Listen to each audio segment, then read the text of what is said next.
Welcome back to another episode of Planet Nerdtooine. I'm your host, Nerdtooine. We have been gone for a while. I am so happy to be back in the studio with my good friend and the punk rockiest archaeologist of all time, Year of the Collector. Welcome in, my friend. My apologies, people. I've been busy. I was teleported by Wally West to Earth 22, aka Kingdom Come. And we've been busy. We've been busy. The new heroes have been acting out. The old heroes are coming out of retirement. And I just got caught in the crossfire. I'm my bad, okay? Listen, I'm trying to find my way back to mainline continuity, but Superman's not letting me. We had a lot of things going on. Like last episode aired prior to me going to MegaCon, which was insane. I was up on the eBay Live stage in the middle of the convention with Jamie Tyndall, Martin, the artist from my comic, and Josh from Challenger 978. Crazy experience. And then after that, I went up to New York for the opening day of the Yankees the Yankees home opener. That I've been doing for the last couple of years now with my family, and then somehow randomly, freaking one of my idols, Kevin Smith, was appearing at his comic shop while I just happened to be like an hour away, so I was able to get there and meet and actually talk with one of my heroes. I mean, Kevin Smith, besides the Jay and Silent Bob, besides Dogma and all the movies, he's also a huge comic book nerd and comic book writer. He's written for Daredevil. He's writing the new Bizarro Year Zero, which was actually fantastic. I read it and I actually got to talk to him about it, which was really cool. And then the biggest thing, so out of all the people that were there, me and Kevin Smith had a very interesting connection that I can say I was probably the only one who could say this. We both recently had Jamie Tyndall covers for books that we wrote. So when I showed him the cover, he was like, wow, they did a really good job. And then he asked what the name of the book was. And I said, Here Walks Monsters. And he's like, oh, that's cool. Awesome. Now, I don't know if he remembers. I don't care if he remembers. I can now say that Kevin Smith has heard of Here Walks Monsters. And that I win. I fucking won. I don't care. I remember when you was there, I remember you telling me the line was so long, you was thinking about leaving. And I was like, nah, bro, just, tough it out. Tug it out. We waited for like 4 hours. Yeah. Yeah. I'm glad you stayed because like you had like that cool experience. It was awesome. Yeah. And he's one of the like nicest people that I've ever, like celebrities I've ever met. Like someone who could very well have that like, I'm a big shot kind of attitude. He was so good with everyone that was there. I mean, he hugged every single person. Like he was just so awesome. That's rare. Yeah. Celebrities and like famous people like don't really touch after COVID. Like he literally was like, bring it in. I was like, oh my God, I'm about to hug Kevin Smith. Yeah, a lot of celebrities like at most they'll shake your hand. That's it. Yeah. No, and I mean that was just a great experience. But like it's just so random that literally like I just happened to be close enough to where I could make it happen, and it's worth waiting in line. Yeah, no, I was ecstatic for you, and then you got some stuff signing, and get to add some nifty, cool more items to your collection. Oh yeah, and it was I didn't even realize that the Bizarro cover that they had is the only exclusive for that Bizarro Year Zero #1, which is not something that we see a lot. And this, as we're going to get into the topic, or use that as a transition to this. Oh, the world is ending. The sky is falling. Let me say this before we jump into it. Go ahead. I know we talk shit all the time about the hobby and the industry and all that, but listen, we are as big as marks as anybody else. Like we'll go get stuff signed. We'll go meet our favorite creators because like contrary to popular belief, we actually love comic books, right?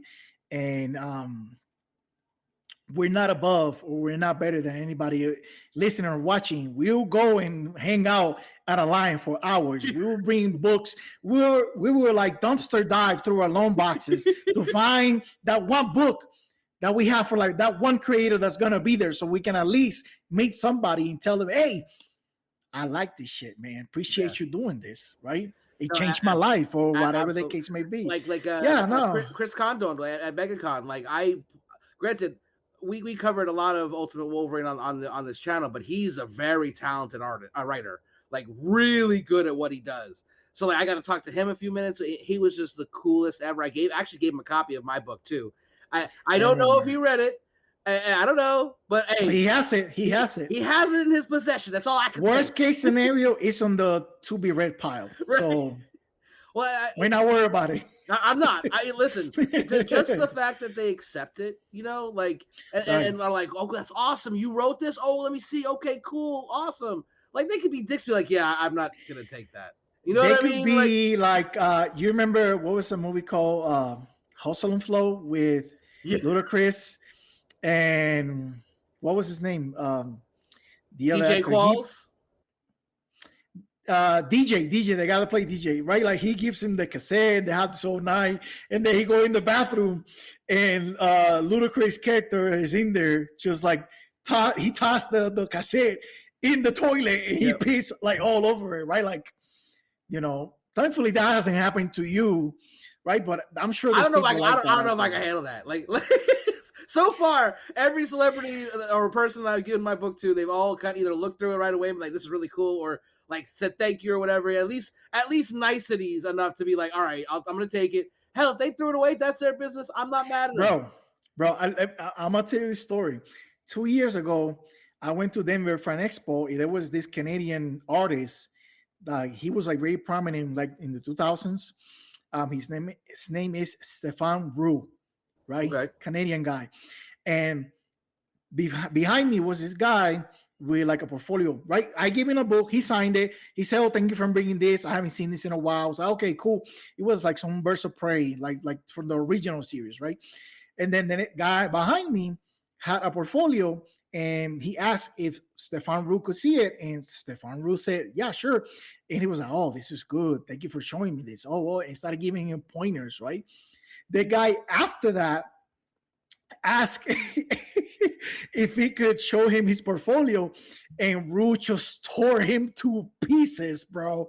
I don't know what was the thing that caused the switch to flip, but he was like, "Oh, this is garbage. What is this? Is this supposed to be anatomy?" I was whoa. Like, it was like night and day from like one guy to the other. I don't know what was like the relationship between, you know, those two different interactions, but Stefan Roux was like, "Nah, this is not gonna cut a kid." Well, it very well could have been just as simple as the first one was good and the second one was bad, and he's not gonna lie to their kid, their face. Yeah. And listen, no. Sometimes you need that. We've talked many times about how I got that at MegaCon a few years back when I had my first Ash can. They were brutally honest with me, like, "Listen, this is not good. The art is great, the story's fine, but the lettering is horrible. Like, this is not good." And it, like, I remember, because that's when we met for the first time. Yes. And you was talking about the Ash can, and like the first interaction you told me about it was out. You was trying to show it to people, and maybe like a while later or the next day, we ran into each other again, and you was like, "Bro, I gotta work on this. I gotta get a new letterer. So and so told me this is not good, and I don't know why I didn't see it before, but I see it now." Yep. And I was like, "Oh man," I didn't want to say anything because I didn't know like how you took that at the time, right? Like on the inside, on the outside, like the gears were turning. Right, but at the inside, you know, this is your baby. It almost broke me. And listen, that's the thing. Like, a lot of creators don't take constructive criticism, even if it is very constructive and for the right reasons. And they just can't, because whatever reason. Me, shit, I ain't got no problem taking constructive criticism. Like, if it's bad, you better fucking tell me. You better fucking tell me, because if you won't tell me, somebody else will. And that'll be worse, because I would have already made something, you know what I mean? Like, I would have already produced it to the point where, like, now I can't even go back. Like, at least if I show it to you in the early phases and something's not good for X, Y, and Z, I don't know about other creators, but please tell me. tell me. And listen, I gotta give you credit, man, because you don't hold back, and I appreciate that. Because if I've said some things to you where you're like, yeah, bro, I don't know about this, like, and not for nothing, but I made a change to one of the pages in issue 2, basically per what you said, and you were right. And another point that I'm telling you, I'm gonna break you one day, man. You're gonna write your own comic book. I'm telling you, I'm gonna get you, man. I'm gonna get you, man.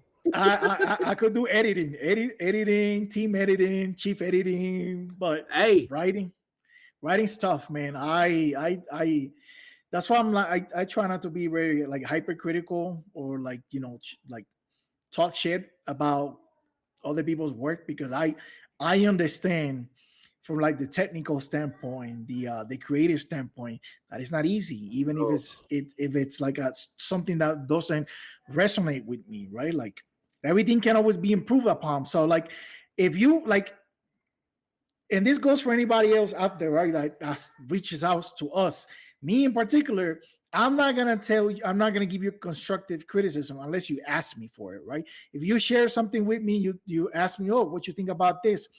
I'll tell you, oh, okay, it looks good or it doesn't, blah blah. But I'm not gonna get into it unless you specifically ask me for like some type of critique from my personal opinion, right?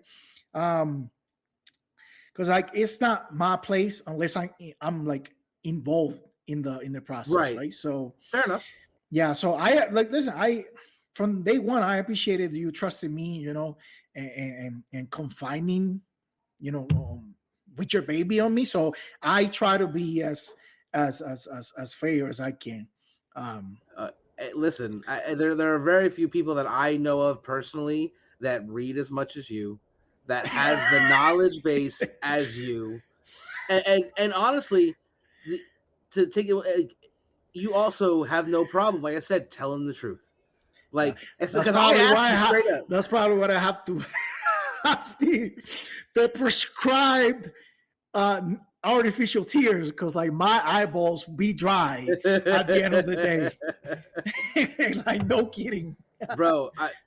You ain't gotta tell me. Listen, we were talking offline about how I went from being a size large to extra large just by changing states. But okay. It's the time zone. The time zone make you more muscular. It's the same time zone. It's just north and south. Okay. All right. Let's because we got a lot to cover, because we've been gone for a while. So we're gonna cover 3 issues of Exquisite Corpses in a second. But let's first let's talk about the new hot button topic. And to be fair, I want to also announce we're probably not gonna do very many of these moving forward, because honestly, we could talk to her blue in the face, and clearly either y'all not listening or it doesn't matter, because you're going to do what you want anyways.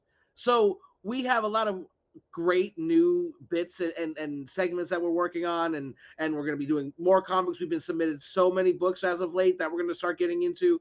So instead of spending 30-40 minutes like we do a lot of times on the hot button issues, we're probably going to steer more towards just the reviews and cool and fun things, versus being like a news channel, because it's just, we're going to try to have more fun. We're going to try to have more fun, because beating the dead horse is, it stopped being fun a while ago, right? Like, like the same problems, the same issues keep resurfacing, and we don't want to like, keep screaming at you guys' ears about the same things. Like those of you that got the message, understood it, and made the appropriate changes in your collecting habits, in your reading habits, in your spending habits, you guys don't need to hear that anymore, right? If new issues comes about, like the one we're gonna get into, then we'll talk about it, right? But we are gonna just have more fun. Yeah, I think we have to, because like, not for nothing, but like sometimes I'm like, man, when you canceled at least one of those weeks because you were sick, I was relieved. I was like, thank God. I was not feeling it today. I did not want to do this. Like, and that's bad, because we have a great time on this show. We usually have great conversations, and for it to feel like a task. And it's because we kept having to say the same things over and over again. It just doesn't seem to matter. And we've got friends who have been podcasting and have 5-6 years, and they've been saying the same thing for 5-6 years, and they're much bigger than we are, and y'all not listening to them? You sure as hell ain't gonna listen to us. So we decided, but this topic we're going to get into about exclusives, we've spoken about before on the show because it is a recurring issue, but this one, it feels like it almost tipped the scales a little bit, because me and Yer have been talking about for a long time now how a lot of these exclusives are not worth the money that you're spending on them, because if you think you're going to flip them for 3, 4, 5 times the price, that's just not logically going to happen in most cases. If you're paying retail, you're going to have to double retail to make money. You know what I mean? So like it unless you're like someone who is a retailer who is getting them for cost, or like a friend of a retailer who's like, hey, I'll give you 20 at cost. You know what I mean? Or what, you're not going to make money off of these. You're just not. So let's break down what we're talking about here, right? Like, I think this has like become a popular topic on social media, right? When it comes to like, comic book content, because the Absolute Batman series continues to do a lot of retail exclusive variants for like the issues that come out every month. And it's become like very, like there's a lot of eyes on it because, right, number one, Absolute Batman is like the hottest comic book series out there right now, like easily the best selling month to month. And it has the most eyes on it, right? So when people look at, at the next coming books or the previous books, and they actually notice, oh my God, hold on. Issue 1 has 80 variants. And then each one of like the first appearance of like a new character has 50 or more variants, right? And then I think what made the discourse like boil over was that issue 19 had like 120 variants or something like that, like 100 plus, right? So a lot of people that don't necessarily like follow the trends in the industry, but follow like what are the popular books, didn't see this happen before, right? Right. But if you actually follow, not necessarily read or buy, but you follow what's happening in the industry, you will know that this is not like an Absolute Batman exclusive thing, right? Like, absolutely. Image Comics, IDW Comics, they do this all the time, right? Like IDW and Dynamite are one of those publishers that do ratios like almost like 1 in 3, 1 in 5, 1 in 8, 1 in 15, all the way to like 1 in 100, right? Specifically Dynamite. I've got like at least 5 or 6 1 in 7 variants. Yeah, super random. Then you have the like Image. If you take Transformers altogether probably has more variant covers than Absolute Batman does. Well, the Energon universe, like that whole, because now you got to fold in GI Joe into that.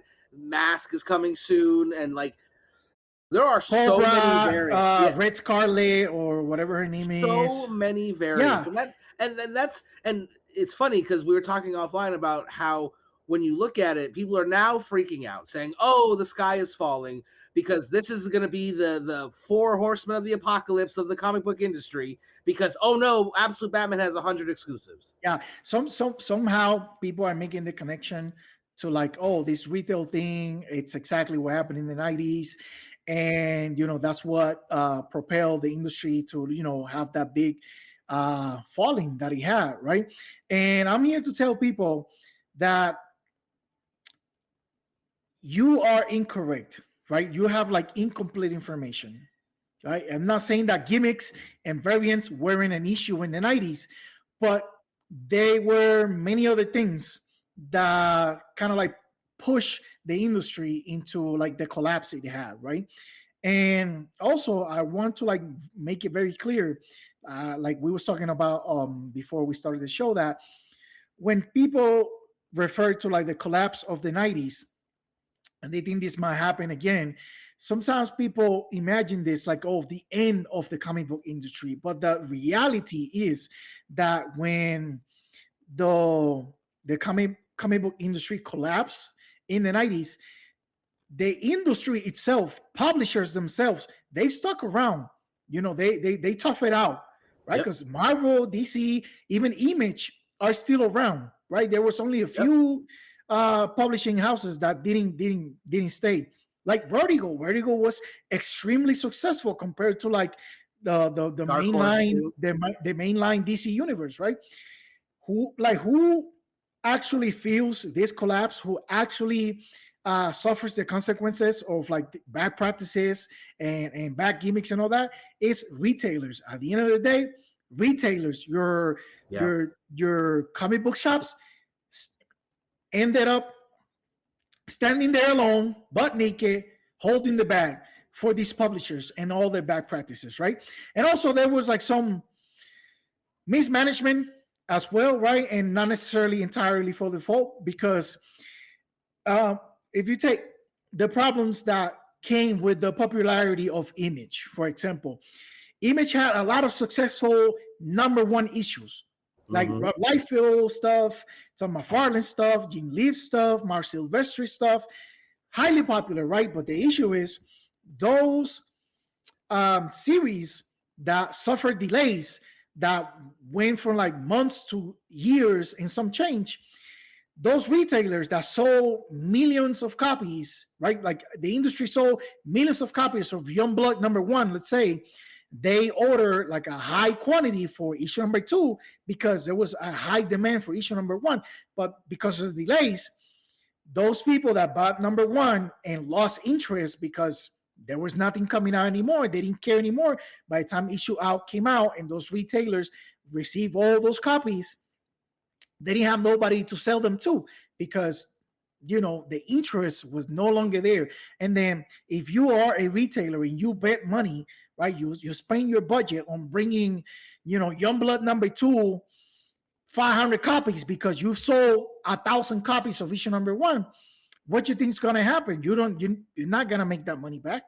And that's also like one of the big contributors to why it collapsed, right? Speculation, delays, gimmicks, bad decision making, right? Like when the Image boys, the Image guys left Marvel, Marvel ended up kind of like canceling everything those guys left behind in like in the X-Men comics or the Spider-Man comics, for example, right?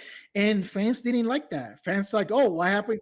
Like, why we're not continuing this? Why we're abandoning this, right? And that also puts off fans. So, yes, gimmicks can be bad, right? And bad decision making by publishers, like firing people, canceling line of books, doing short runs, right? And those not sort of things. Not bothering to promote or even do a simple repost. Right, not promoting your books properly. You know, marketing, all that. Those things are detrimental still to this day to the industry. But in the case of exclusive retail variants, I still fail to see the connection as a fan on how this is affecting me. Like, how is this affecting the fans, right? Because like if you are a comic book retailer, right, and you are spending your budget on buying more, let's say Batman, so you can have more copies of those ratios, like 1:25s, 1:50s, 1:100s, whatever the case may be.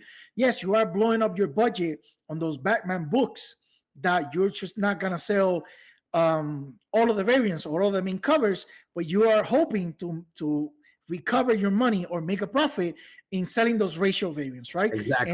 And on the meantime, you are not spending any of your budget to those books that don't necessarily get pulls that don't necessarily get a lot of subscriptions, right? So you're not gambling on smaller publishers like your Invader Comics, your maybe your IDWs, or your, what was it, like, you know what I mean, like smaller stuff that don't necessarily have like window shoppers, you know what I mean? Right. So yeah, if you're a retailer and you are spending your budget, like busting out your budget like that, that's a you issue, right? Like you are gambling like that.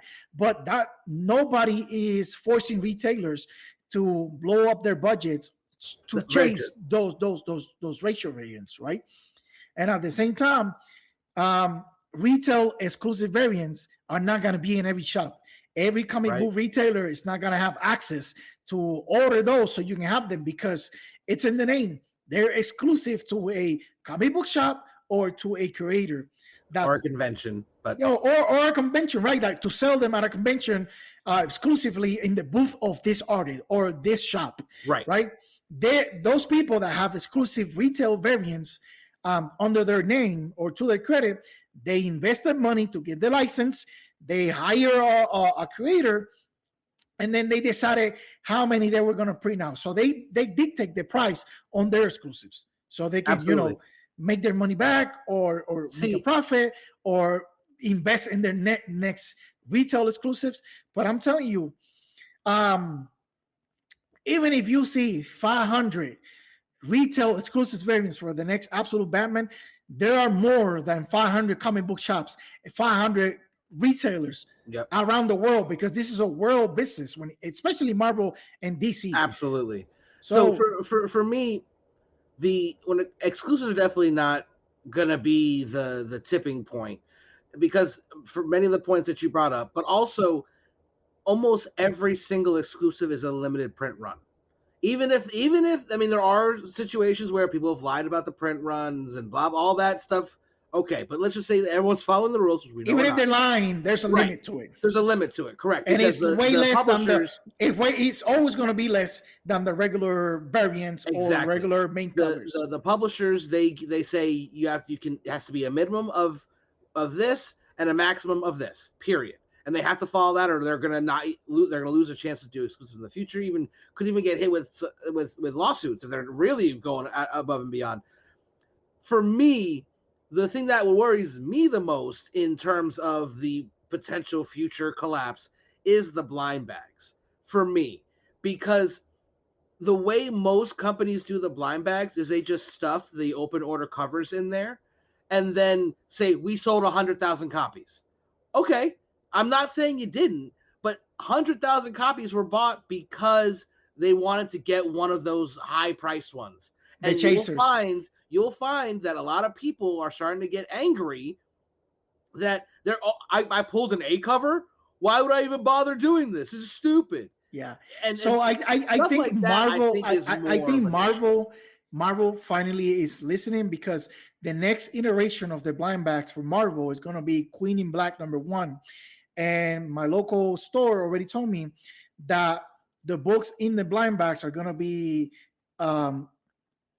covers exclusively purchased inside blind bags. So your open order variants. That's what we've been saying since Ultimate Endgame at the very minimum, right? Because we said it for fucking Battle Beast. Like with those Battle Beasts, and so many people try. Because Battle Beasts have blank covers inside the blind bags, and we thought that was terrible. A cover, B covers, like that's what I remember. I talked about those Supernatural blind bags I got.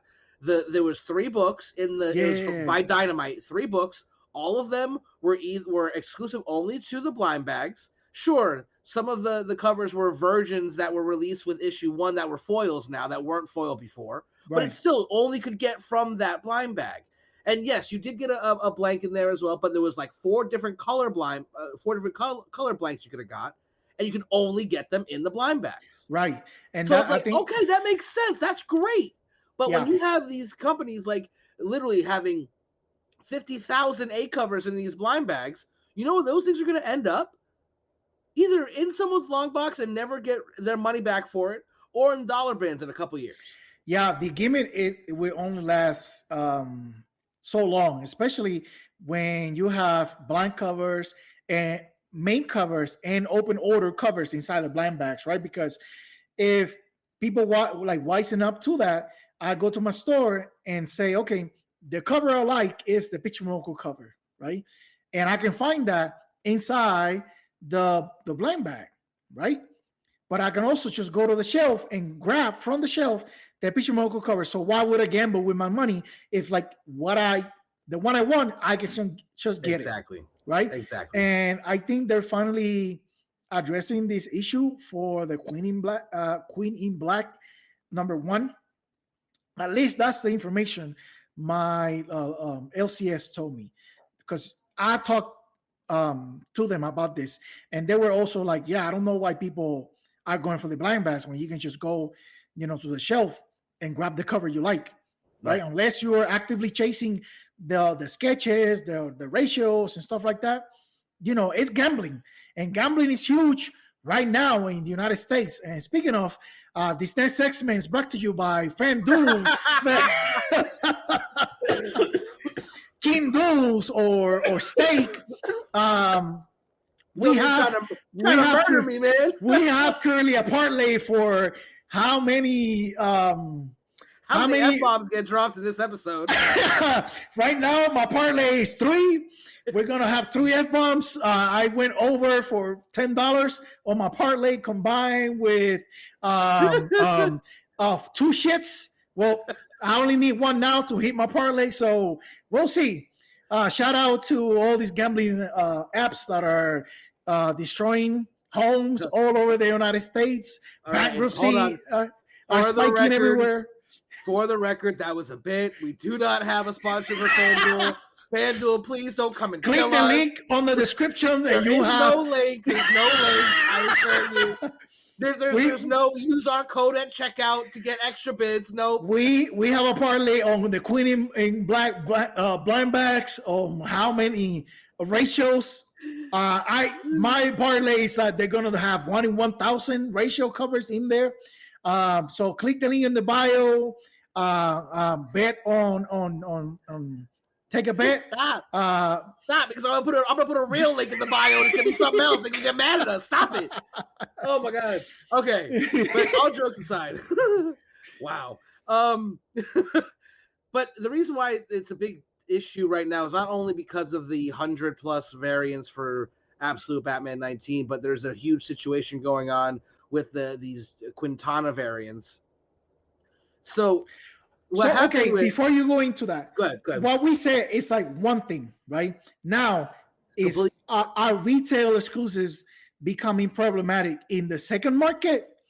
The answer is yes, and that's what Nerdtooine is gonna get into right now. So these and don't get me wrong, Quintana's a very, very talented artist. Those covers that he drops are always sick, and they're awesome. But what's happening, and again, this is all alleged. I don't have any court documents or proof of this. This is just what has been reported by multiple sources at this point, that the initial thing that they were going to do was going to release them all on the website. I don't remember. I think it's Hell Destroyer. Something. I don't know the exact name of their online store. Their online store, whatever it's called. They were going to release them for $25 a pop on the website.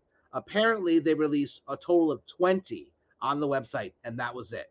And then they hopped over to Whatnot and started selling them on Whatnot for $1,500 a piece, and people were buying them. And this is kind of what broke me in year about doing all the reports, because if people are watching it happen, and this is the second time now this has happened with one of the Quintana variants for Absolute Batman. Yeah, and it's not the only one. I got it on good word that the Clayman and whatever his brother's name is, they were dropping exclusives for, I think it was also Absolute Batman, and apparently they sold out in 10 seconds entirely on their website, and then they went the next day being sold and Whatnot by a third party, and they were going for 10, 20, 30 times the price that they went for in their online store.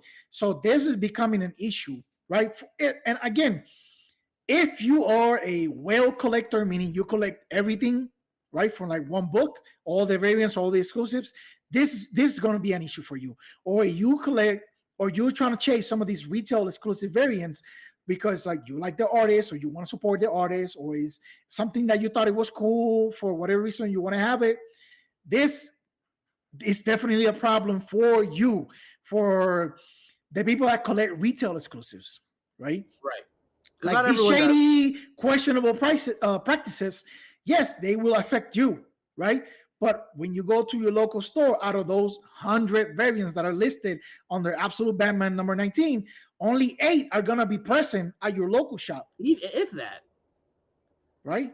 Like whatever is open order, like whatever is open order, whatever are open orders. And I need people to understand what is a main cover, a variant cover, a racial cover, and open order, right? Open order is the stuff that any retailer can have access to purchase to have in their store, right? Yep.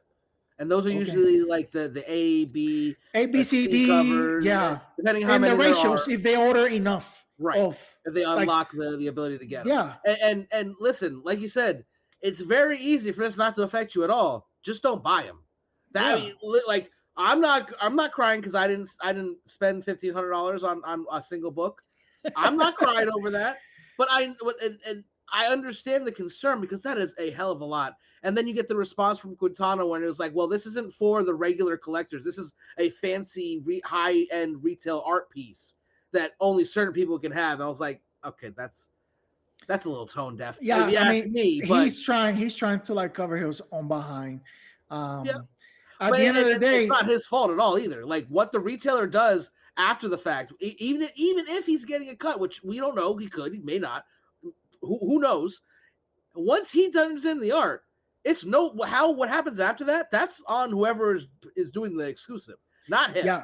So people going at Quintana about these high prices, they're wrong for that. Well, there's two ways to look at it, right? If you are an artist and you put down your own money to get the license to do your own very retail exclusives, right? It's the artist investing in themselves, and if they're doing whatever to make a profit, they're not gonna get any hate from me, right?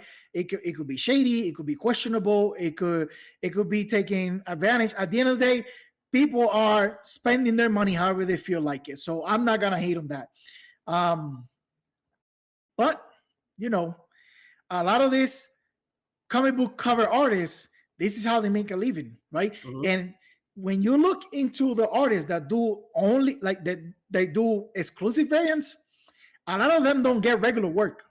Right. So if they manage to bank in $500,000 on this exclusive variant, like some people are suggesting, right? Because we both saw the same video. Hey, take your money and get your bag. Because there's also another thing to talk about in regards to that, because you got to look at it this way too. Because someone like David Nakayama, for instance, he only was doing exclusives for the longest time, and then Marvel and DC took notice and were like, whoa, no. How about we get you on an A cover? How about we get you on a B cover? And then now he's doing Transformers, G.I. Joe. He's doing all these regular covers now. Yeah, he had a rally where he was like doing Poison Ivy variants, Catwoman main covers. He then started doing Transformers. Now he was doing like retail exclusive or convention exclusive for the Absolute line, and now there's just open order variants, right? So again, David Nakayama is a comic book cover artist exclusively. He doesn't do interiors. So if he can like go around the pay system for the big 2 or the big 3, right? Because their ratios are not that crazy, and they can find a loophole to make money, make a living, support their families, they're not gonna get any hate on me. At the end of the day, customers are willing, right, to pay that money. So, hey, comic book creators, get your bag. This is a non-issue for me. That's my take. No, like I said, I mean, if you're not one of those people that are trying to go get these books, it doesn't matter. This doesn't affect you, yeah. And so this, oh my God, this is the first horseman of the apocalypse for the comic book industry. It's gonna die. You're wrong, because the comic book industry will never truly die. even if it gets to the point where there's a huge crash like there was in the 90s, like you said, clearly Marvel, DC, Image, other publishers were still putting out stuff. It just wasn't a multi-bagillion-dollar business like it is right now. Yeah. At some point, there's ebbs and flows. No collectible is hot for its entire life cycle.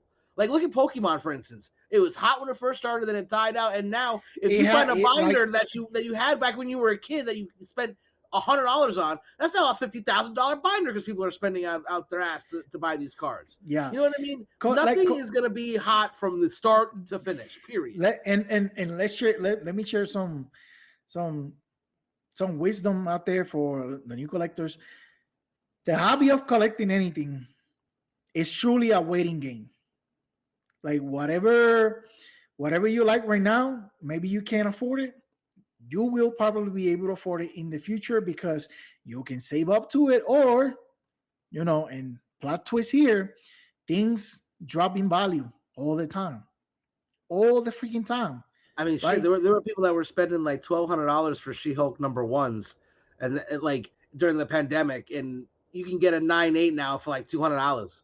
The best example right now, people that have the Authority comics yep. and send them to CGC or bought them once like the speculator market, because they're gonna make movies about this or whatever, and now. This week, James Gunn said that that's going to be put in the back burner because they're going to focus on a lot of other stuff. So speculators are trying to offload those things off their collections now before they lose value, because there's not going to be a demand for the Authority comics anymore as it used to be.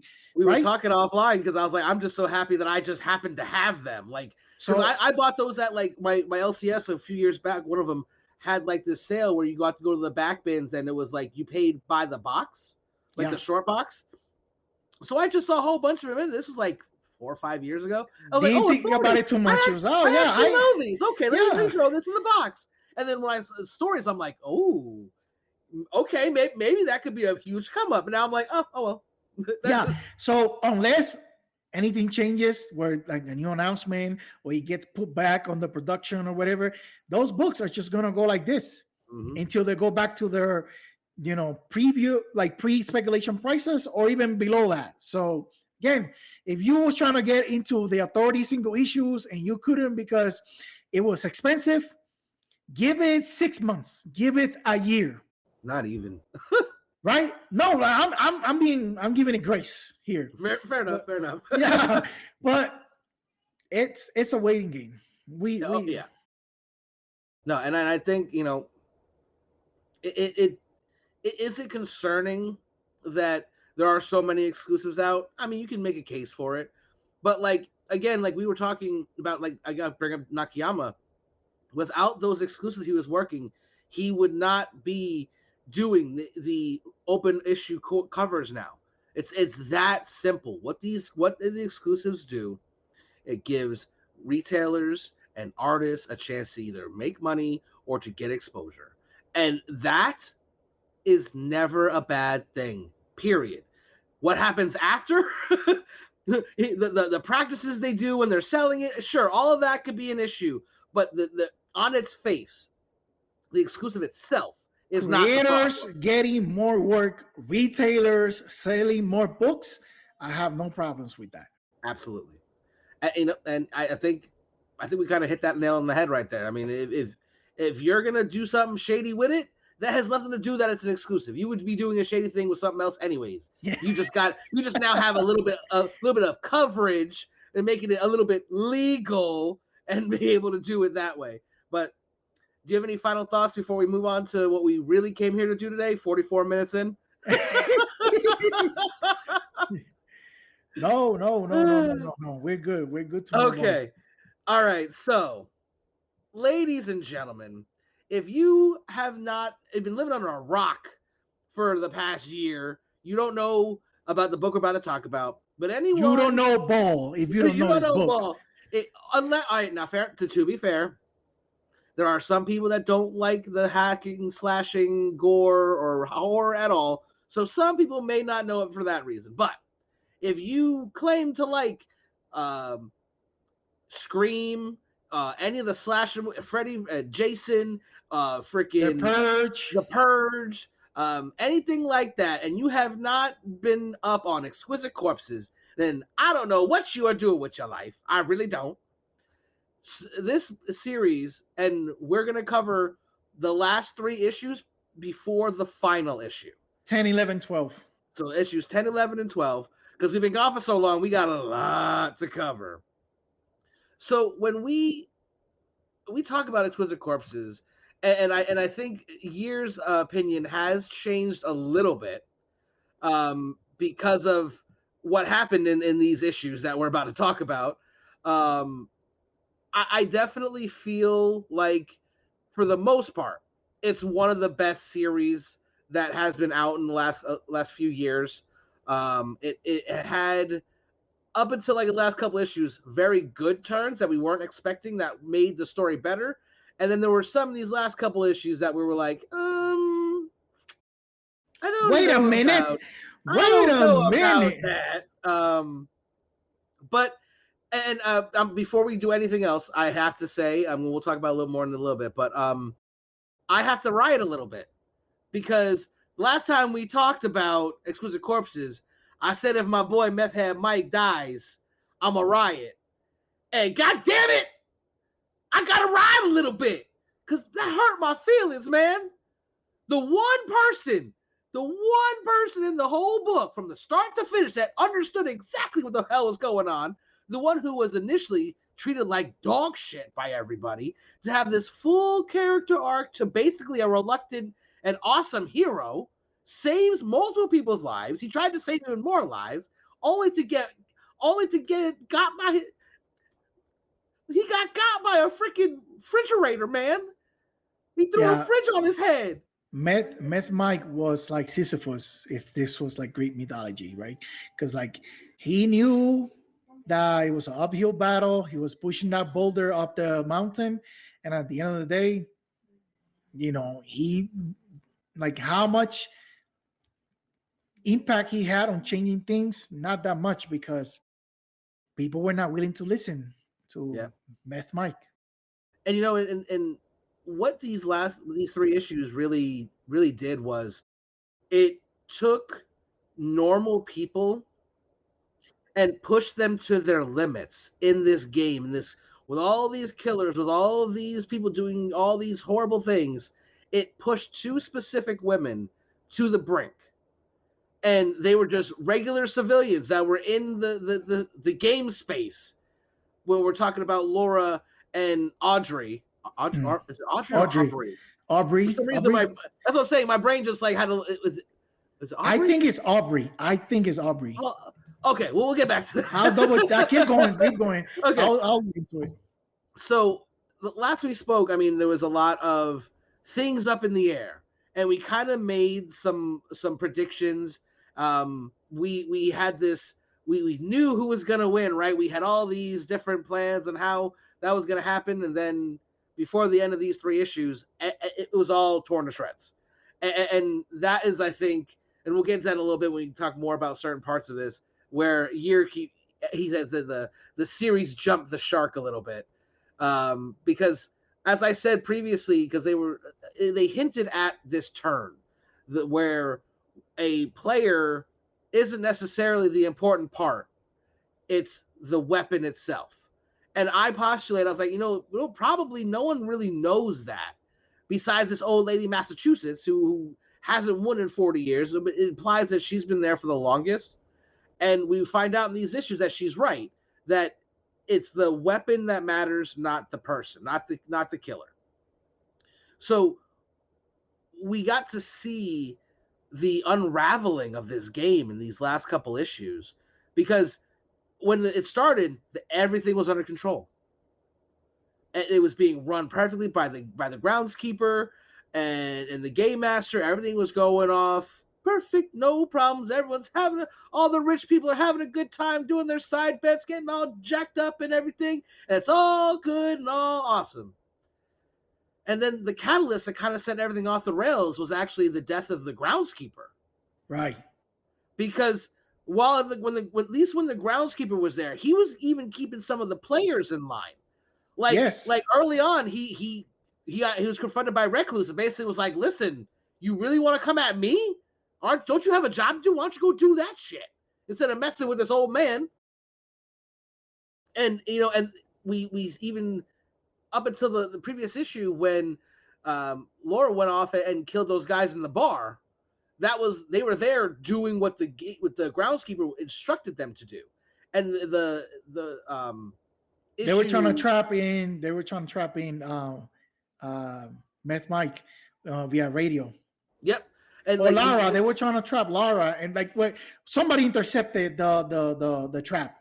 I can't remember if it's so what was happening was Meth Head Mike was trying to get Laura and the kid and Javi out from the school. Right, and they found the radio at the school, and they thought they was talking to people outside of the town. Mike thinks he's talking to the sheriff, right. And then Laura just happens to be in a bar where people are his little firecrackers, the fire starters were there and just were like talking about how basically like haha we got him, like perfect, now we know where these people are, let's go get them, and she killed them. That was issue 10, right? That was the previous issue, because issue 9. Issue 10 is when the groundskeeper die. Well, yeah, that where he's in the clock tower, basically like we're moving everyone to the center. All the locals are there. He's talking to the gameskeeper, and this is where Lady Carolina kind of like tried to influence the game and give her sister intel so that they could win through somebody else, right? Because her sister was still alive, and we got one of the really crazy things that started the turn for Aubrey was she got caught in Recluse's net, and Recluse was kind of just toying with her, like straight up, like just toying with her, and you could see like she kind of broke right there a little bit, but then after Fox Mask Killer comes through and takes out Recluse, she gets away, and she then kind of has this I'm gonna go find my kid, and that's what led her down this very dark path. But shout out to Fox Mask Killer for having some of the most killing some of the most dangerous people on the playing field, and like the way she took out Recluse, she bit Recluse's neck off. like not even, I'm not over exaggerating at all, literally took her throat and just ripped it out. And then she actually is the one who cut down Aubrey, because she's like, you're just an innocent person caught in this, I'm not going to kill you, and walks away. And then we get to see Laura, she confronts the groundskeeper, like she sneaks right up on his ass, like basically like threatens to kill him. And then he talks a little bit of shit, and then basically he says he's compromised, and then someone takes him out, a sniper, like one of his own people took him out. Like I love how they did that, because at first I thought she did pull the trigger, and I was like, damn, Laura got gangster, because that was point blank, like literally, like not self-defense, he was unarmed, she was all up, I'm like, damn, she really just murked that dude. But then we see that it's a sniper, and then at the same time Aubrey sees what she thinks is her son, because she finds Craig dead. So she assumes that the little kid underneath him is her son. So she kind of like loses it. Like, so he's Audrey. Audrey. He was right. See, I was right first. Right. Damn. Yeah. Questioning my own damn self. Audrey. But in issue 10, we did get a lot of details about who really are these people that are running it, and how far their reach and power really goes. Because like the games master, groundskeeper, he was basically like, I was a nobody, and then all of a sudden they hooked me up, and I've been working for them ever since. Trust me, you don't understand how powerful they are. There's really nothing you can do. Like, you can't change the outcome. And she, for a little bit there believes it. But she tries, to do the right thing, even when all hope seems lost. And so I kind of spoiled what we're going to talk about here in a second, when I had to have my little rage because of my boy Meth Head Mike going. But after the events of the issue 9, where Javi ran away from what's his name? The rabbit. Why can't I get his freaking name? Rascal Randy. Wow, that was horrible. See how that's how out of the groove we are, ladies and gentlemen. It's been a long time. We got Meth Head Mike escaping with Javi and the kid Audrey's son, and they're getting some refreshments before they get out of there because they're trying to get out of Dodge. Like they realize that like the only way that they can do anything here is to escape. And before they got a chance to do that, crazy ass Rascal Randy shows up again and tries to, which is, it's a little weird for me that he immediately kind of attacks both Javi and the child because Jason, because he saved Jason earlier in the series. Right. And not only that, but patted him on the head and walked by. You know what I mean? As he left. So it was a little weird for me at this point when Randy didn't hesitate at all to like attack, because he jumped right at both Javi and the kid, and like if it wasn't for Meth Head Mike jumping on him and tackling him and basically trying to fight him, they wouldn't have made it. And I guess maybe Rascal was like upset because Javi almost drowned him and then got away. So he was, maybe the first time he ran into Jason, he wanted to kill the gamer kid more than kill Jason. He was like, okay. I can kill this little kid later. You know what I mean? Like, right. No threat. I'll circle back around for him. But Meth Head Mike, he really did his best. He tackled him, and then Rascal Randy just that dude. Rascal Randy just that dude when it comes to murking people with his bare hands. That's all there is to it. Yeah. And he was talking shit the whole time.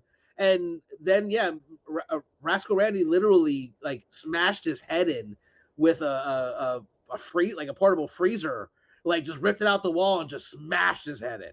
And it's a sad. He went out a hero. Good for him. I'm happy he had the full arc from zero to hero, but you either live long enough to become a villain or you die a hero. Yeah, in the short clips, we're gonna play taps, and we're gonna do like the 10 ring bell.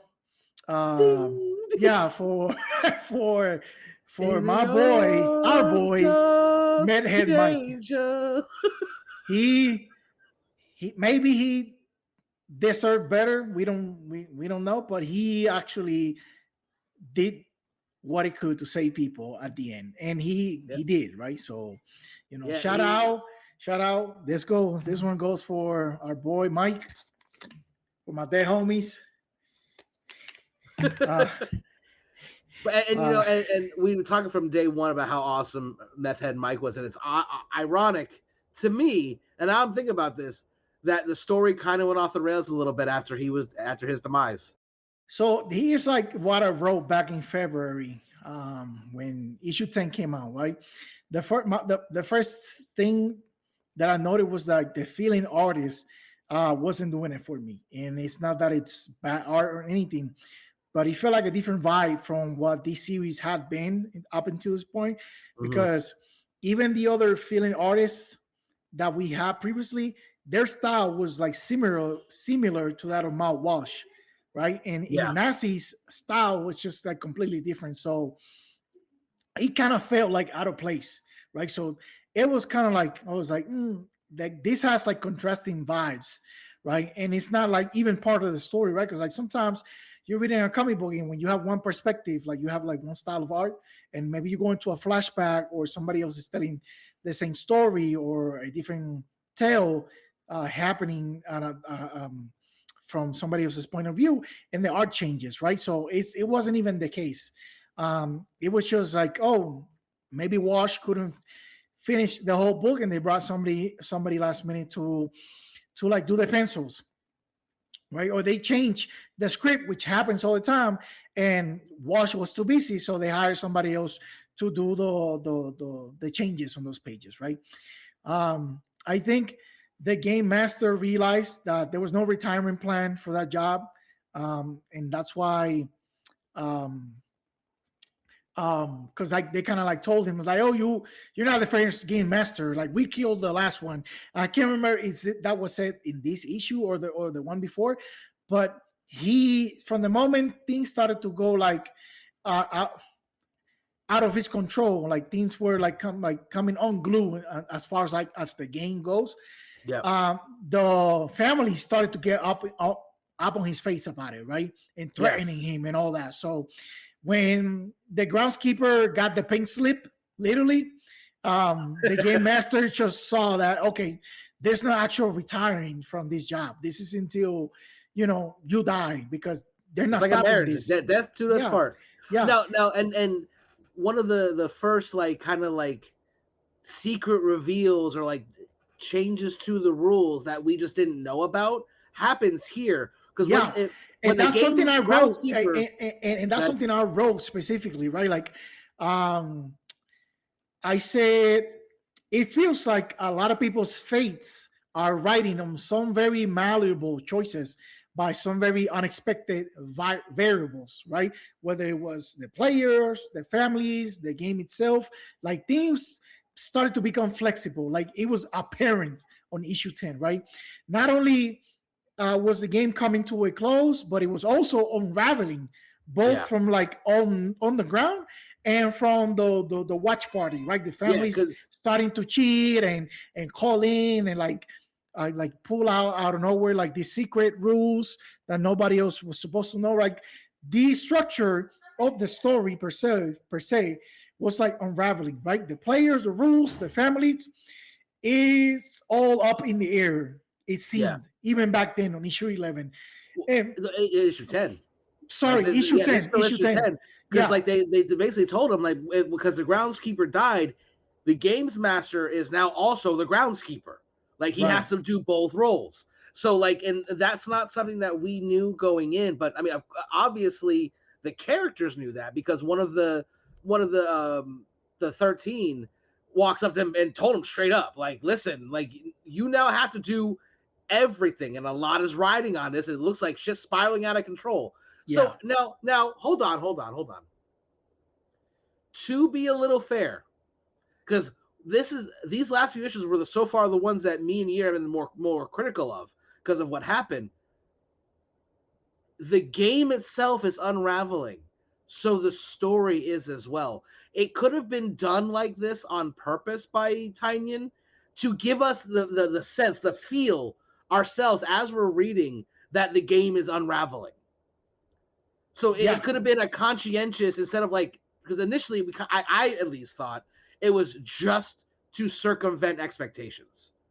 And now that's part of it, right? Like that probably done on purpose to give that, because you and me we're uneasy reading these issues. Like, what are they going to? What are we going to find out next? That you could just say I quit and the game's over. Is that one of the rules too? Like, like it made me feel very uneasy, and I think maybe like more so than just for the reason of circumventing the expectations, it was done on purpose to make us feel the same way that the game master is feeling, because everything is unraveling. That's a good take.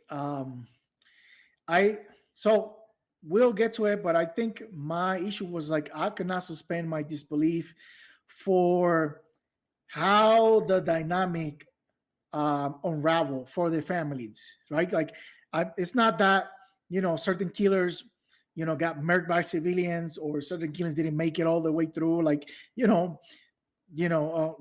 is my witness. Nurse Pete was my choice, and he did rack up a big kill count, but he didn't make it that far, right? It's not about that.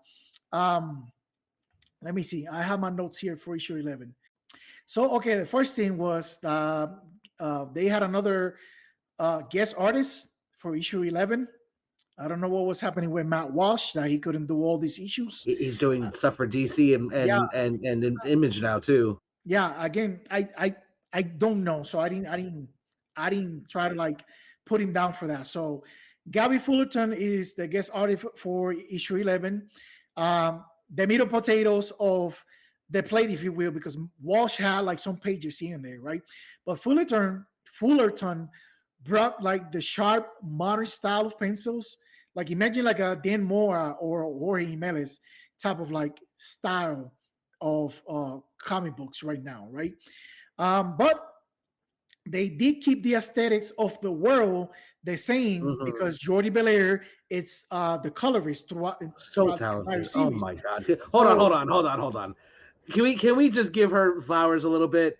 Because like when you talk about the stark contrast of the actual people in the game and the when there's fire, the reds and the oranges, and then when you're in the with all the rich families, these pinks and purples, and it's just like, holy crap, how good is Jordie Bellaire really? Like it's insane. Like I've started using the League of Comic Geeks, putting all my books in, and I'm just now realizing just how far and how much Jordie's actually done. I'm like, bro, I've loved this person forever and didn't even realize it was Jordie Bellaire. At one time, Jordie Bellaire was doing Birds of Prey, Absolute Wonder Woman, and a bunch of other stuff at the same time. And none of the books, like the aesthetics of the colors, like the color palette, not the same at all. Not even close. Yep. Not even close. And has nailed every last one of them. Like if I should show the pages, like you couldn't tell like it was from a different colorist, right? Like you couldn't tell it was from the same colorist. Same colors, yeah. I knew exactly what you meant, even though you said it wrong. My brain was like, yeah, wait. That's what happens when you get used to like talking to me. Like you know what I'm trying to say.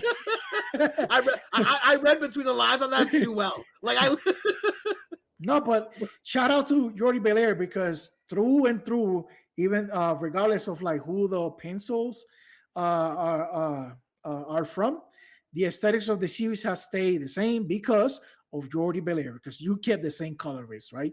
So the visuals of issue 11 look sharper, like a more traditional modern style of like superhero comics because of Gavin Fullerton's style, right? So same thing as before, like it looked a little like out of character for the series, right? Because like Matt Walsh art pencils are like gritty, and he doesn't do like perfect anatomy or perfect faces.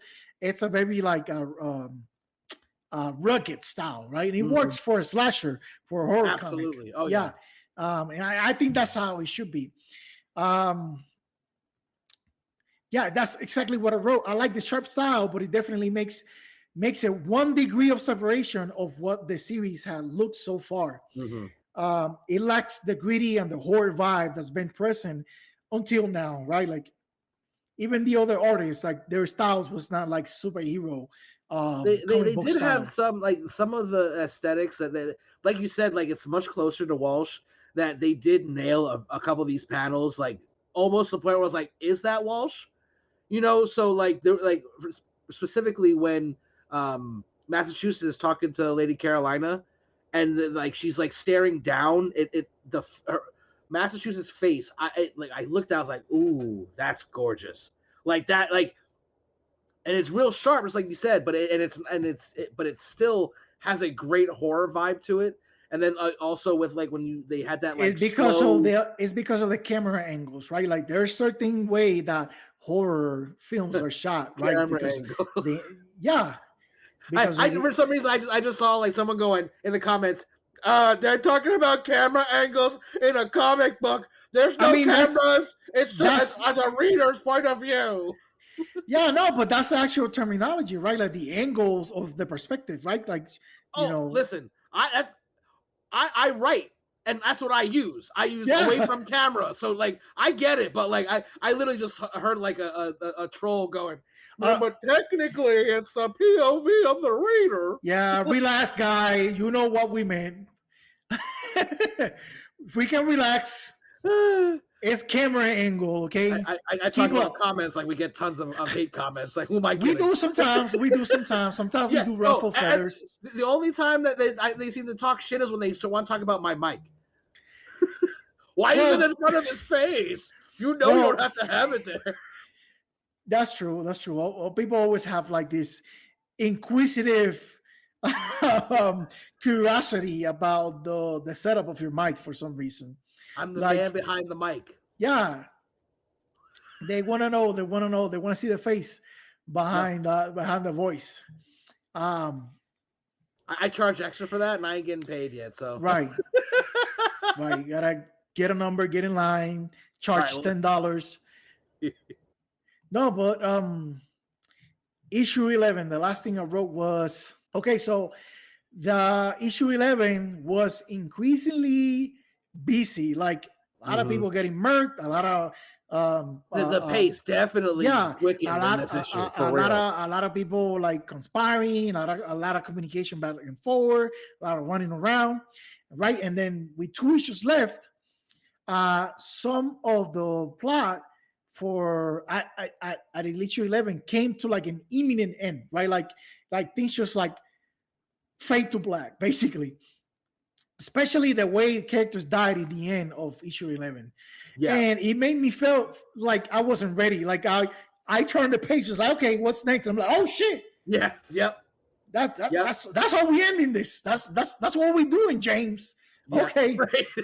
Okay, you want to make me wait for another month to see what happens here, because it was like just fade to black in the middle of like something crazy that just happened, right?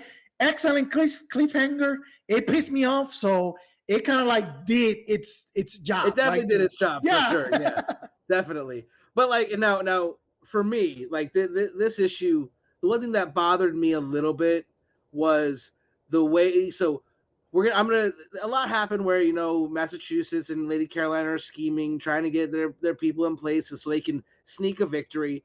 But what really went crazy for me was when Javi went into that haunted house with Jason.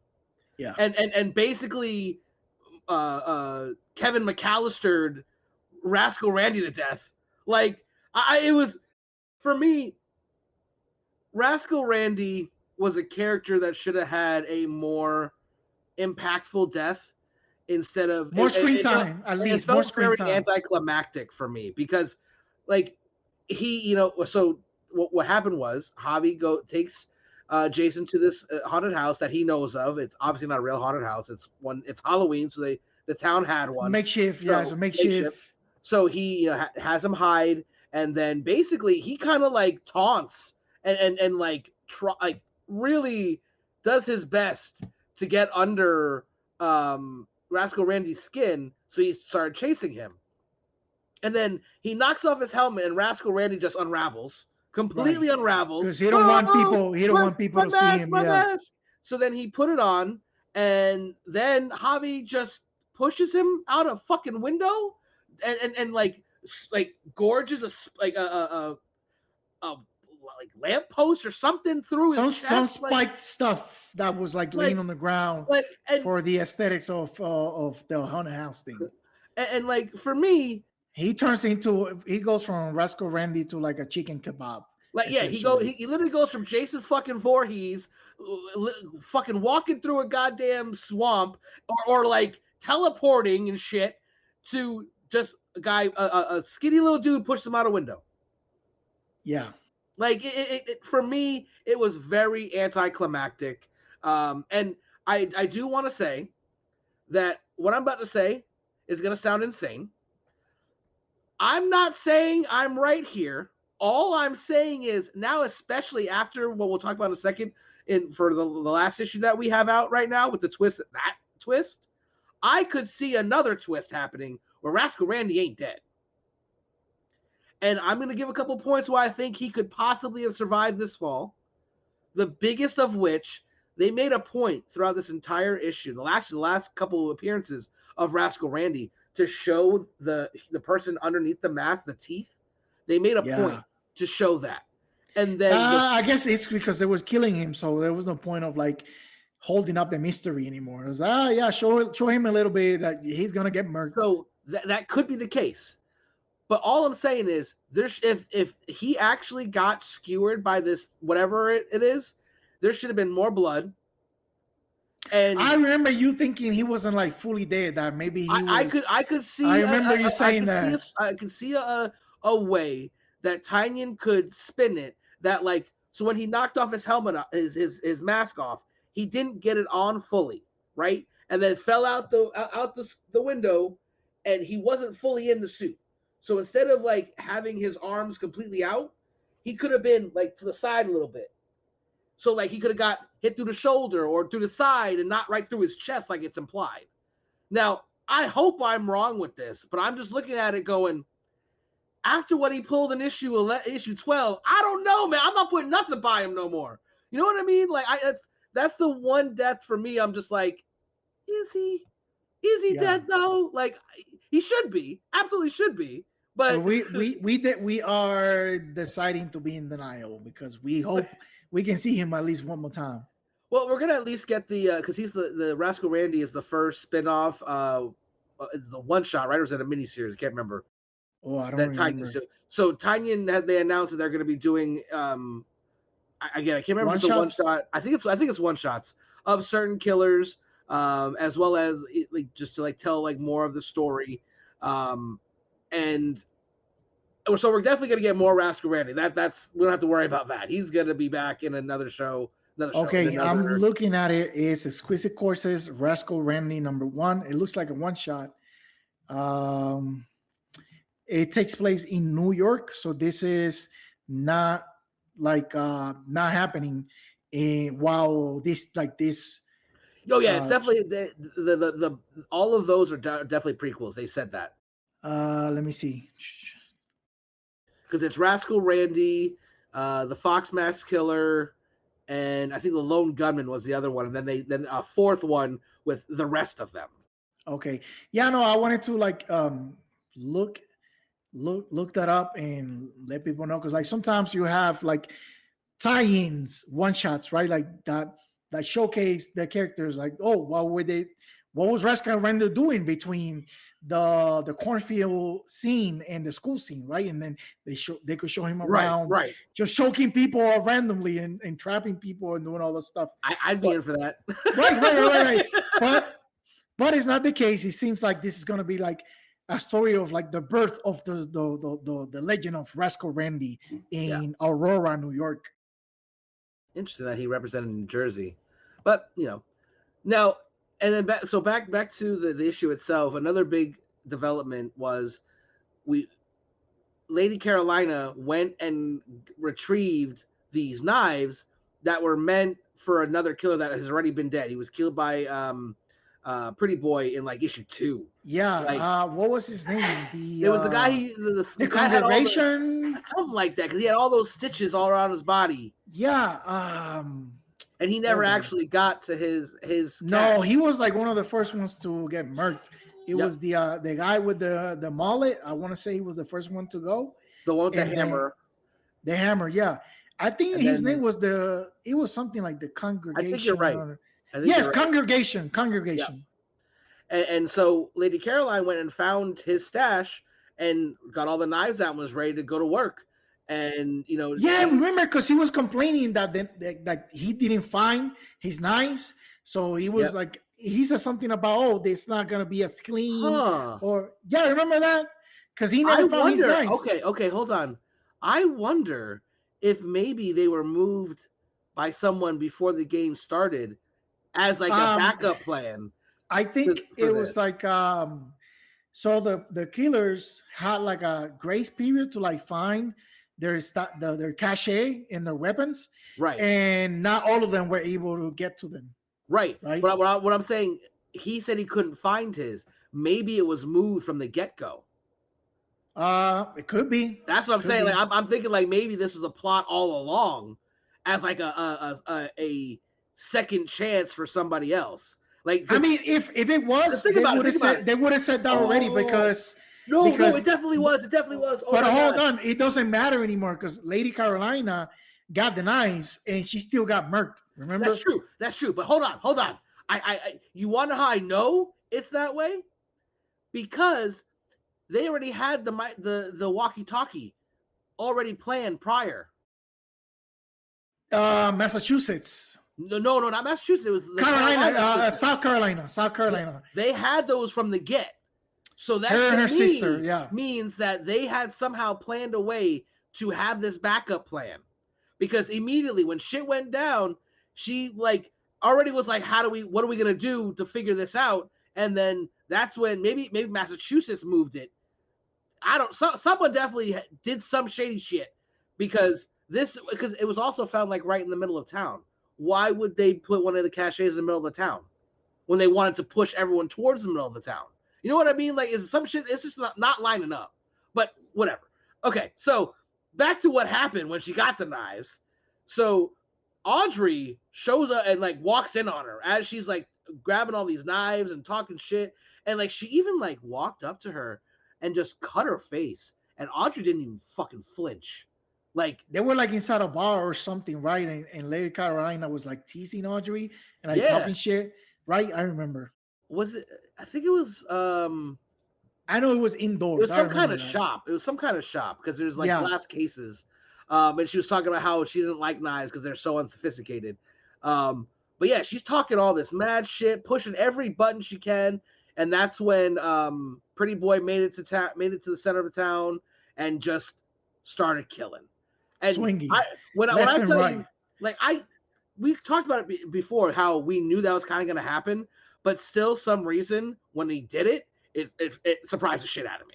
Like, that was one of my moments. Like when he's like, "All right, time to have some fun," and just the person standing right next to him, head chopped off. I'm gonna slice this lady's chest. I'm like, oh my god! Like, where'd this come from?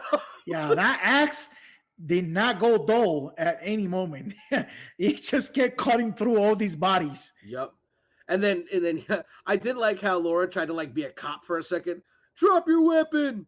Like, he ain't dropping the damn weapon. Just shoot him. What about this guy makes you think that he's gonna listen to a command like that, right? Like, you see what half his face is gone. He's wearing somebody else's eyeball. Right. He got blood all over him. He's right? still got glass shards sticking out. Glass shards sticking out of the body. A bloody axe. Like, yeah. One of his ears like melted away. Right? What makes you think this guy is gonna be like, oh yeah, the police, let me drop my axe and turn myself in? Okay. Never. But she's not a cop either, so she's doing her best. Right. So one thing I wanted to really hone in on, because this is part of what we've talked about so many times in regards to this series, about how like why more civilians don't like really like step up and do anything.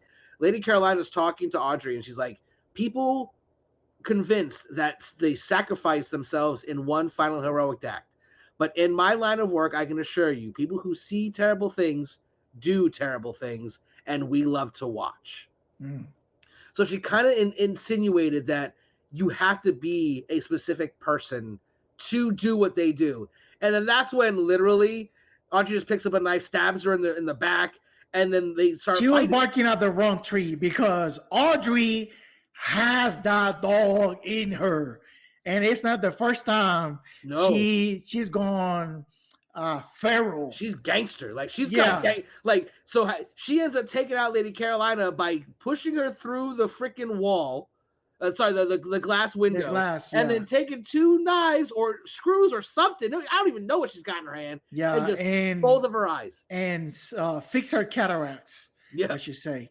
And then what really like that emotional heartstring moment, Javi and her son watch her do that. He's like, Mom? Yeah. And like you can see in her face, like she only did that because she thought her world's already over. What the hell does it matter? You know what I mean? Like, that's what that initial super violent act she did there was more because even if I die, oh well, my kid's dead. I don't care anymore. You know? And then she went over the edge, like the taunting, all the killing, all the stuff she's seen the whole night. Like, it's just, I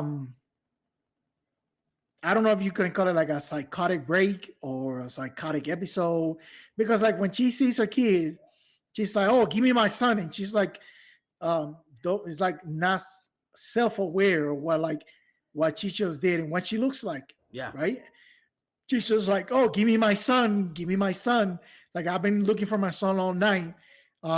Just give him to me. And she's like dripping in and looking cracked out. Like, not, yeah. he's like, give me my son. Give him to me. No. You need to calm down first. You're looking like Smeagol over there with blood. Yeah. My precious. My Jason. Give me my Jason. No. She was just gone. She had like a psychotic never. And it gets worse. It gets worse in the next issue because she goes even further. But we'll get that in a second. I do want to talk about one of my favorite pages in the entire series when it's Fox Mask Killer and Pretty Boy in the alley, and she confronts him, and you see you got Fox Mask Killer holding her sword up, and then you see it from like behind the hatchet. Yeah, and there's like the blade of the hatchet, there's blood dripping off it, and it just pure absolute cinema. Pure cinema. Yeah, like gorgeous, unbelievable. Camera angles were crazy. Camera angles, no, but then I know somebody's like losing their shit every time I say that. What's crazy is seeing that pushed the safe Lady Caroline over the edge, and not for nothing, but like I'm pretty sure it's New York. Is like the bitch of all bitches is dead.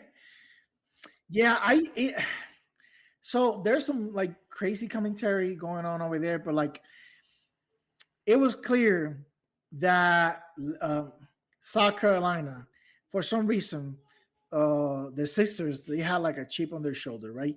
I don't know if they were competing like with the other families or among themselves, but Lady Carolina volunteered to be a player in these games when she absolutely did not have to, right? And the other families like frown upon her choice to be in there, like, oh, like why is she there? And a lot of them were rooting. They thought they were stupid. Yeah, a lot of them were rooting for her to die, and clearly the moment she got murked, they were celebrating. It was like, oh, that's what you get for like trying to be like one of them, right? When you're supposed to be one of us. Hopefully like this is like a teachable moment for everybody in this room that, you know, we are up here, we should never be down there. Kind of like, you know, like I told you so kind of like situation. Right. And I don't necessarily hate that, right? Like, right. No, that's right. A very logical, like if you think about how like they are, they think, that's very logical and realistic, if you ask me. And Lady Carolina, I don't know if this was like a power move that she wanted to prove that she could like be part of the family and also be a killer, right? Like she could do it all. And I'm super happy that she failed, right? So I would bet that we'll find out the reasoning behind it in the Fox Mask Killers one shot, because there's definitely so much more to their relationship than we've been let on to. And it's when she sees her dead, when Fox Mask Killer sees her dead, she breaks down. She does, and it's not like out of like sad that she didn't get the kid. Just it was a sad moment. Yeah, no, she had like an emotional breakdown when she saw Lady Carolina die, and it wasn't necessarily like like I want revenge type of deal, because she didn't even go after Audrey after that, right? Right. And this was such a loss for her that when she realized that Audrey was behind her with the gun, she didn't even try to fight back or anything. She was just like, yeah, like I have no reason to live anymore. Like, just, you know, let's get it over with. And then so like before that happened, so like we got the game master talking about how it's the final two with, and they made a point this time because they've always been talking about just the killers, but in this issue, he goes, wielding the axe, we have the killer from Georgia. Wielding the sword, we have the killer from New York.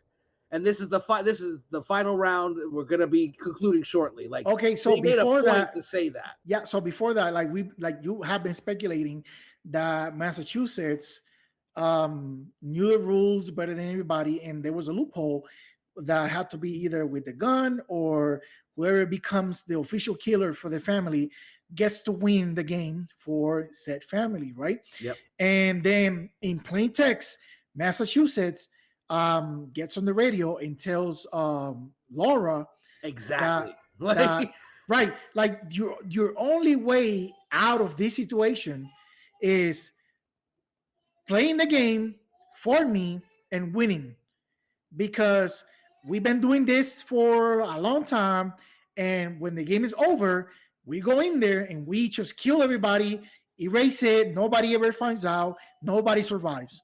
If you want to survive, you want your people to survive, you join the game, you play for me, and you win, right? Yep. And then she goes and says the exact words that Massachusetts tells her, excuse me, and she's like, I'm Lori, I have the lawman mask, and I have the gun, and I represent, or I'm playing for Massachusetts, something along those lines, right?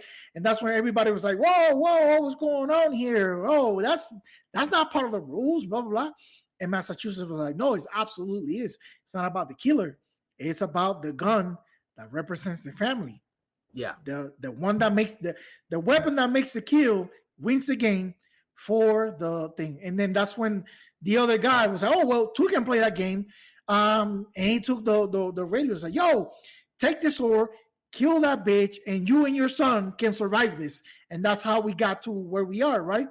And well, before we go too far into that, I want to circle back a little bit to the final fight between Pretty Boy and the Fox Mask Killer, because they did, like, before we really talk about it, there was this one panel that it wasn't a panel, it was just the onomatopoeia, but it said crack, and it showed his foot going through the door, and it was by itself.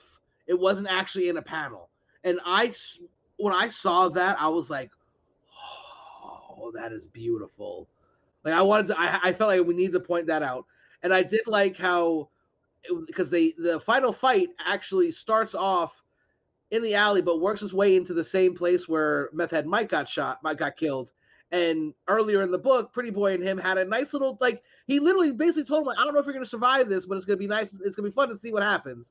And, like, was really actually cool with him. Because he at first tried to leave and then was like, all right, I guess I'll have to play this game. Yeah. But him and Fox Mask Killer, man, they threw it down. They threw it down. They went crazy. That fight is going to look amazing in live action. That's all fingers were flying. Body parts were getting sliced and stabbed and cut, and eventually it ended up like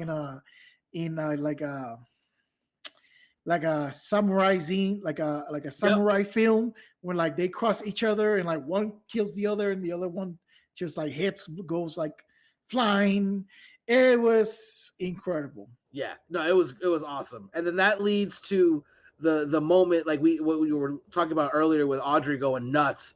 Like, there was one point where round two for Audrey. It's round two for Audrey because she got knocked out out cold while like this fight happened. Right, she was like passed out, and then she wakes up to grab the sword from the Fox Mask Killer. I'm talking about even before that, because they come back to the part where her son sees it. And he's like, Mommy, why'd you do that? Was what you were talking about, how she was like, give me back my kid. Yeah. But there was this one point where Laura basically like, listen, put down the knives. This isn't you. And then she looks like a possessed demon. You have no effing idea who I am. Give me my son. And like that, because what happened was at that point, instead of, her getting shot like, Laura probably should have, Shen just hitting her with the butt of the gun and knocking her out. And then that's when the radio comes through with Massachusetts for Laura. telling Laura all of what we talked about a second ago. And basically told her, like, listen, if I win, none of them can do anything. I'll give you a whole bunch of money. You and your people can get out, good to go, no worries. This is the only way you'll survive this, basically. Right.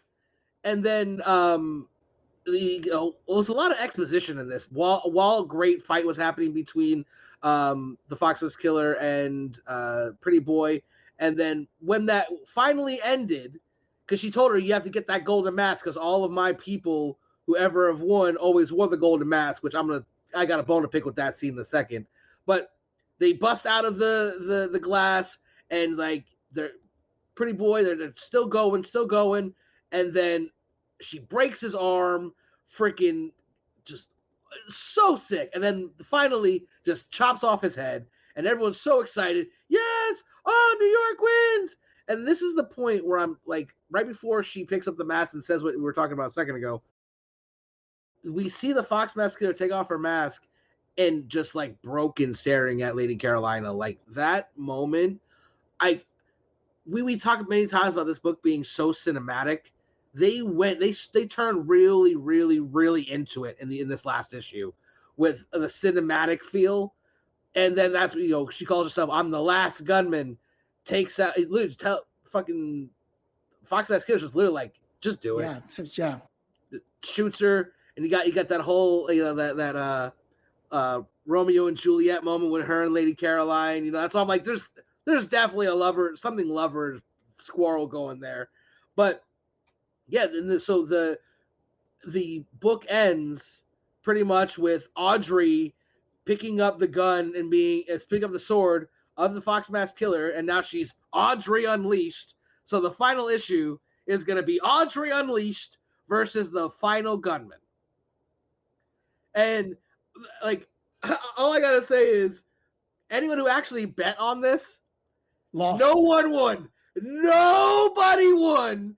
And if anyone did win, it was actually James Tynion secretly bidding through somebody else. Because there is absolutely, positively no way that anyone could have predicted that it was going to be two civilians picking up the mantle of the killers and battling it to the end. Especially Audrey, from those first couple of issues. Especially the first couple issues. Oh, you could not tell me that this Audrey, she's going to turn into this, stone cold murderer. Nobody could have predicted that. No. Laura, you could have said, okay, maybe she's like a protagonist here. She's like going back and forth. Military, so she has some. She got a lot of exposition. That. You know what I mean? She got a lot of exposition, a lot of screen time. So you say, okay, I can see she like surviving the whole thing, but not picking up the gun for Massachusetts.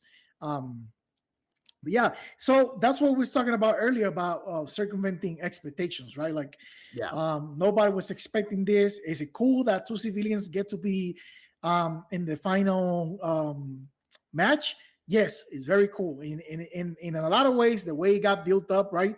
Lara just running around trying to save people, trying to find a way out, blah, blah, blah. And Audrey literally surviving like some of the worst things that went down. She's been throughout the night, right? That's another thing to keep in perspective real quick. This is all happening in one night. We're reading this over months and months. Everything that it's been a year now. Yeah. Everything we've seen literally happens in like 12 hours, not even 24 hours. Like, it literally, night goes down, game starts. From sundown, basically. So like, that's when the story starts. If you take into account what Audrey's actually had to go through in this short amount of time, you know what? I can see it pushing someone over the fucking I will break edge, too. I would absolutely break, just like Audrey. Right. My only issue, the only thing that I cannot suspend my disbelief is in the dynamic, the way it evolved with the families, right? Because there is no way I can justify Massachusetts knowing these loopholes and every other family being surprised by it. All of them, yeah, because a lot of the people running the families are younger, but there are a few that are either her age or around her age that legitimately could have been playing for as long as her. We don't know for sure, and that's another thing what Tynion did to kind of like give himself an out in all of this, because he didn't give us all the information. He didn't let us know all the rules. He didn't let know how long each individual member of this family has been around this game. So like, he can now kind of do whatever he wants and be like, that was always the rules. I just didn't tell you. Yeah, see, but based on the information we have, to me, there's no reason why these families that have been doing this for hundreds of years, maybe, I don't know, that have been in control, that have been passing on this legacy from generation to generation, that number one, this never came up before. And if it did, that it like nobody took a mental note and make sure to like, oh, okay, So this is how the rules actually are. Don't be surprised in the next game or the next right. Like right. you're telling me what we were talking about when we kind of had this, we've been talking about this for a while now. Like the biggest hole in this is like, so no killer has ever strangled someone who wasn't the strangler. No single person has ever taken, like, picked no up civilian somebody has else's weapon. Right. Right. Like, no, I know my only thing I came up with to like kind of explain that a little bit is that the people who they pick are specific to the weapon. Like, for instance, like, sure, Recluse could pick up a sword or a gun and shoot someone, but ain't no one going to be able to put those wires up like Recluse can. So, like, sure, you could pick up one of the wires and kill someone with, but that makes no sense. You know what I mean? So, like, and again, I'm not discrediting what you're saying, because I agree. Like, it's definitely, it seems to me that there is a lot that towards the end of this story that became more just like for the fun of it, or for like the characters changed for the story, not because of the story. Like, in one thing, like for me, like when it comes to like Massachusetts, okay, so you have to not only pick up the gun, but everyone who's ever represented her also wore the mask. So let's say, for argument's sake, that Pretty Boy didn't pick up that mask. Would she have to go run back to the fucking cemetery to go get the mask just so she can compete for Massachusetts? That makes no sense. I'm sorry. Listen, I love James Tynion. I love this series. But there have been a few instances where we've been like, I mean, that don't really track. Like, yeah. I think that was purely for the aesthetics of it, right? Because at the end, they get turned, they get like that splash page of like becoming a player. Like Audrey, the whatever, I can't remember what she's called now. Unleashed. Unleash Audrey, right? And she has now like a whole nickname, a whole new persona as part of the game. And then Lara, the gunman, she would look good. She would look extra cool if she was also wearing the mask, right? So, see, like for me, and where we talked about this before, the whole conversation where she picked up the gun when she was talking to the lone gunman and then just decided to leave the mask. Right. Okay, what if she decides to take it? You're telling me Massachusetts never bothered to tell the lone gunman, say, hey, if you get murked and you have the opportunity to pass on your gun so like the game can still be played, make sure you also pass on your mask. She did, though. She did, though. Because the lone gunman, when he was talking to her about what she needed to do, he said, take my gun and the mask. You need the mask. And she turned it down. Laura was like, I'm not taking this fucking mask. I'll take the gun. And then she left. And that's shortly after is when Pretty Boy walked up. Was like, damn, look, he did. And was like, ooh, I'm gonna wear this now. And brought it to the center. So like she definitely told the lone gunman. Definitely did. And he definitely explained that to Laura, and Laura just ignored it. Only to a few issues later go, all right, you know what? I guess I can put this cool mask on now. Like, it was, they circumvented it just so that Pretty Boy can look cooler throughout the last couple issues. and only for her to pick it up again. Like, it seemed convoluted just for the sake of convoluting it so we would be thrown off. Like, which is fine. You know, that's what he wanted to do, clearly. And that's fine. I ain't got no problem with that. But at the same time, it does, if you look at it from like a realistic point of view and not just as a comic, which we do a lot here, we try to like make, even though we were suspending our disbelief, you know, when it comes to a lot of the things, we still, if it's based in a real world, it should still act like a real world. And not like, just because that's what the writer decided, you know, like, and listen, anyone who gets that like pass, it's Tynion. I mean, if he wants to do whatever Tynion wants to do, by all means, go ahead, boo boo. We ain't gonna stop you. But I think, you know,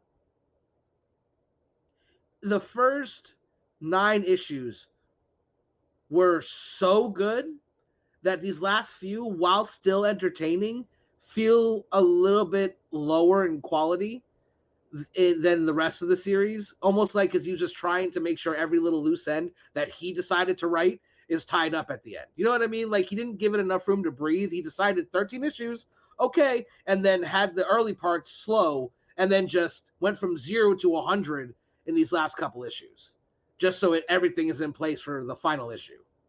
That's how it feels to me. The pacing is a little off. If you want to talk about it being like one of the greatest series of all time, you know, the pacing is definitely making that not the case for me anymore. It's still great. I still love it. But yeah, we're not saying it's not like the best of the best like I initially thought. That's all. We're not saying that we have like completely sour on the series and we don't like it anymore. It's just, you know, we have our little grievances with the way things unfolded, right? Mm-hmm. Like the very end. And that's not atypical, right? A lot of series always have issues with the landing rather with the takeoff, right? Like takeoffs are always great. Sometimes series deep in the middle, but what matters is how you land, right? Especially on a monthly series.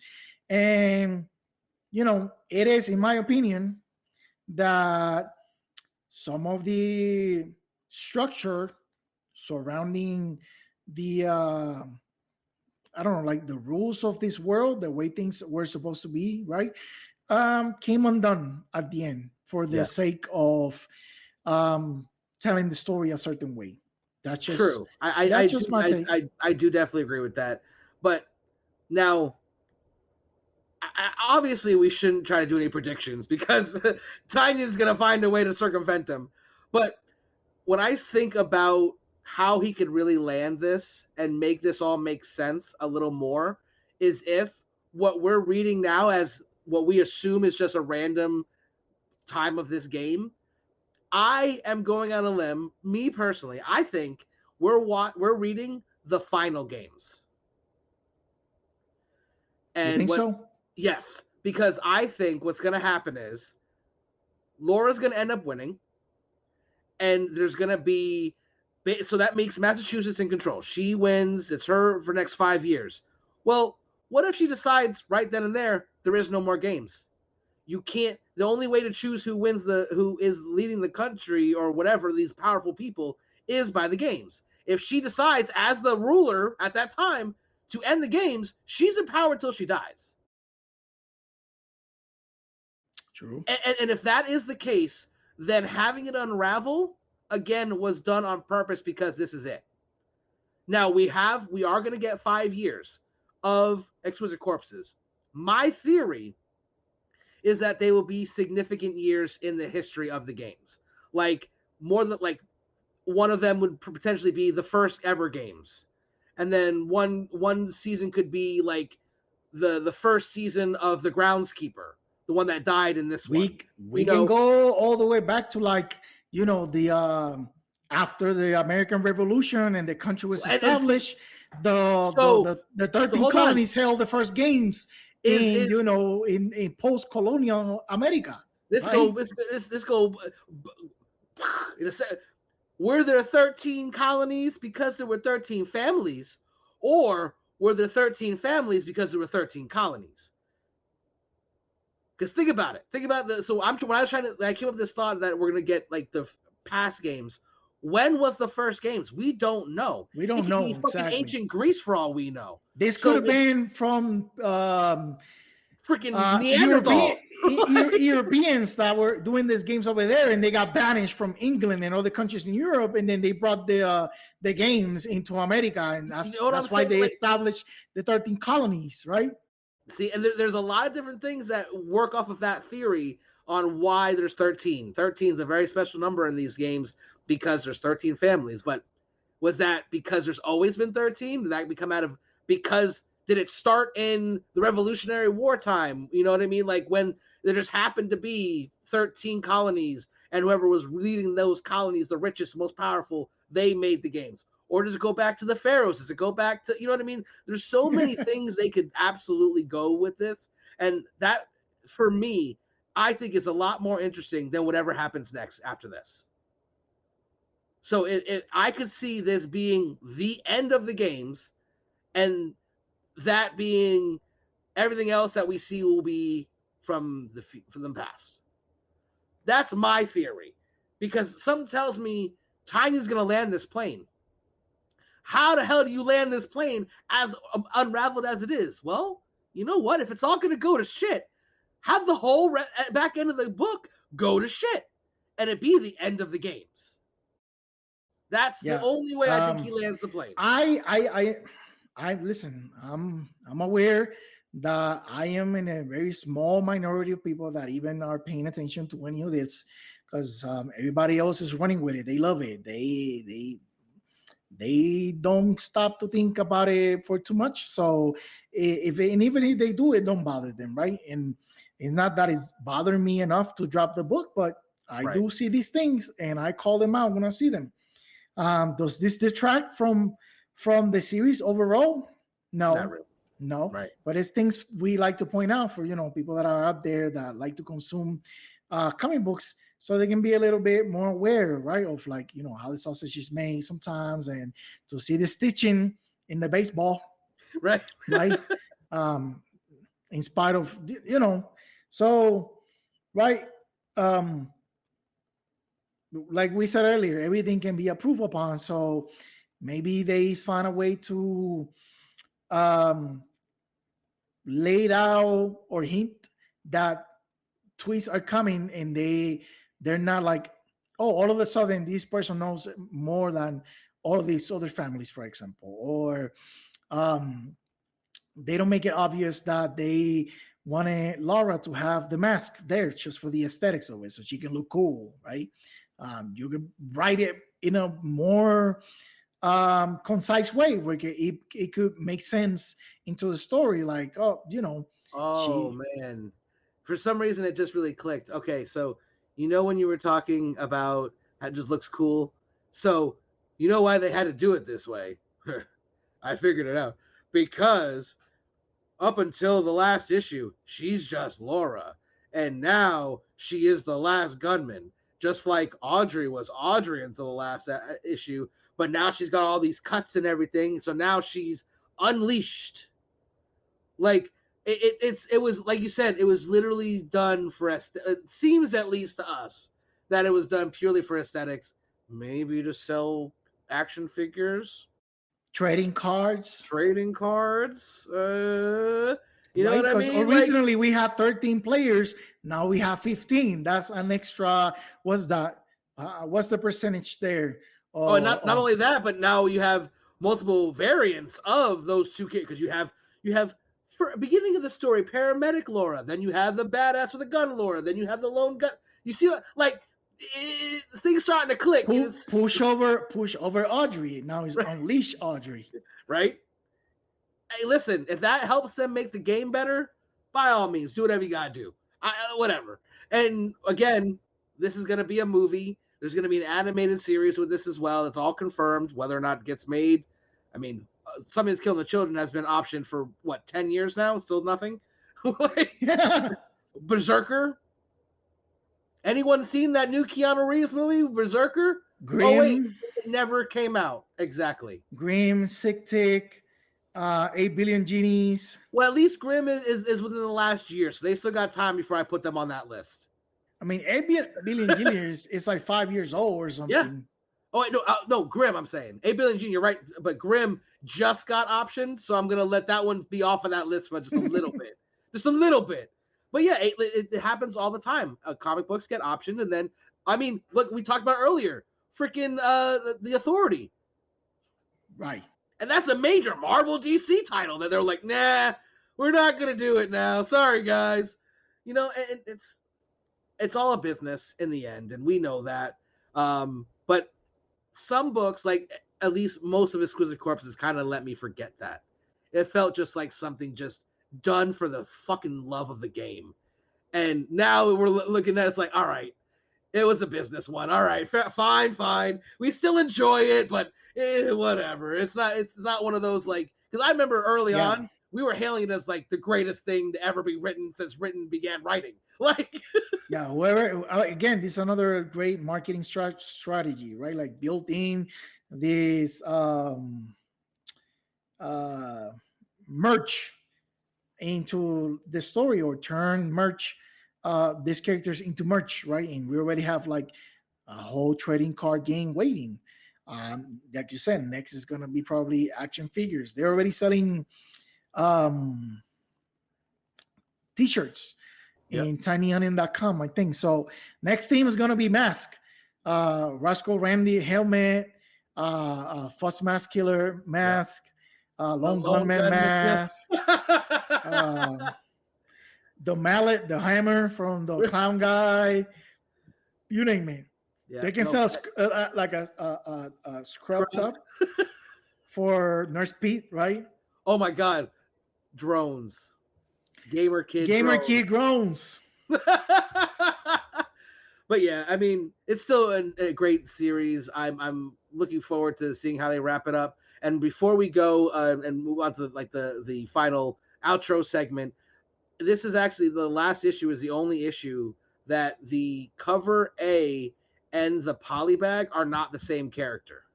The cover A is Laura. Wait, I think it's Laura, and then the polybag is I can't remember which way it is, but one of them You're talking about issue 12? 13. Oh, okay. Yeah, they just kind of. I don't think they've officially announced it, but it's leaked everywhere at this point. Cover A is, I'm pretty sure, Laura, and the other one is Audrey. Oh, I see. Because all the other ones, the cover A and the polybag covers are the same, just different colors. No. I got you. I'm looking at it right now. The cover A is Laura. The polybag, it's Laura, but it's like an offset color, right? Just like all of the other polybags. Cover I, as in India, is Audrey.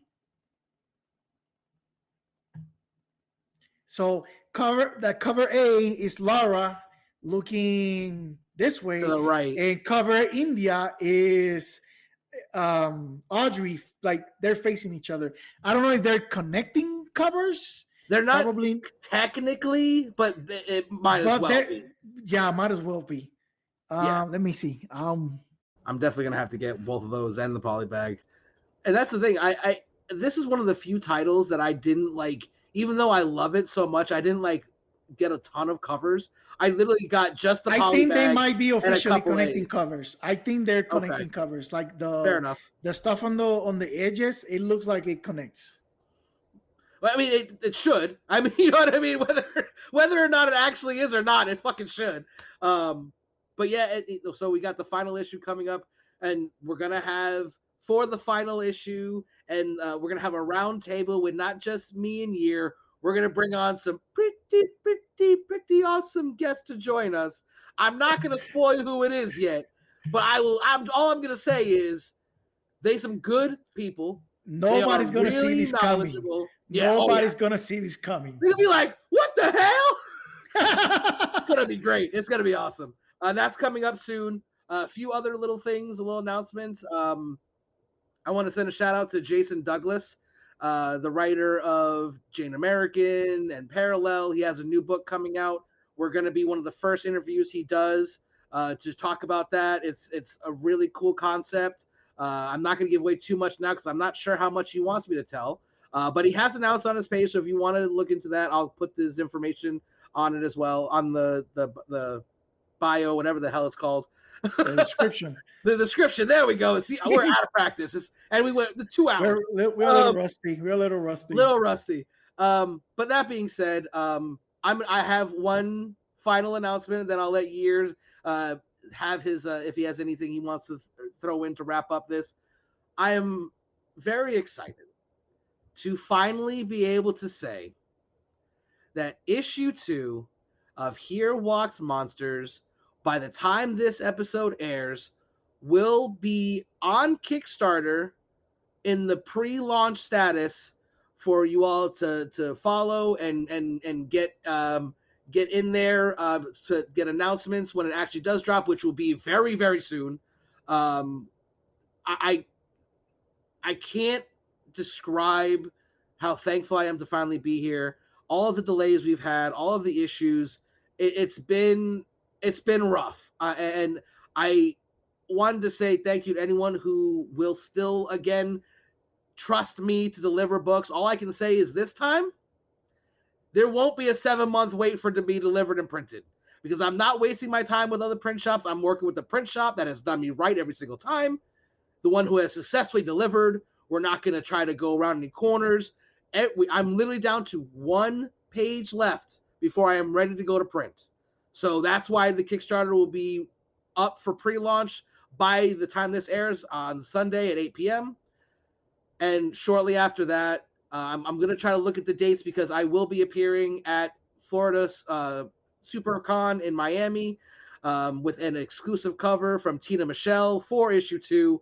So I don't know exactly when I will launch the campaign. I kind of want to try to link those up somehow, whether the Kickstarter is still alive while that's up, or, you know, I want to kind of have some synergy. So when it will go live is still up for a little bit of a debate, but it is almost done, and we're finally here. And I've already started working issues. The special edition of issue 2 is already, the script is already in the hands of the artist. I'm halfway done with the issue 3 script. I ain't playing around anymore. Here Walks Monsters is going to really do some damage this year in a good way. I'm just saying. But that being said, again, we're 2 hours in. Thank you so much for being here. If you're still listening to us, you are the true MVPs of this. We suck compared to you. Year, do you have any final thoughts before we get out of here? No. All right. So until next time, stay nerdy, my friends.